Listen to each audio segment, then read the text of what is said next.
per la seconda batteria in corsia 1 Nicolas Lenisa, alla 2 Florian Letz, alla 3 Lorenzo Cavallini, alla 4 Pietro Spano, in 5 Mirko Massola, alla 6 Samuele Ostanello, in 7 Giulio Iozzi, alla 8 Adam Perpignano.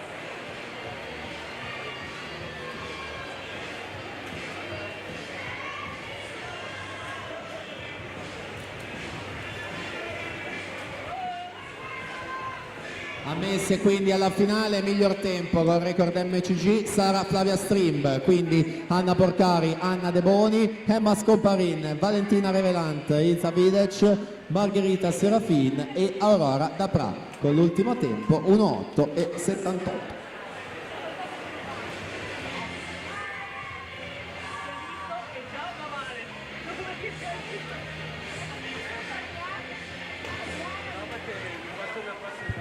Gabriele Gattai, tanto 1:15:00.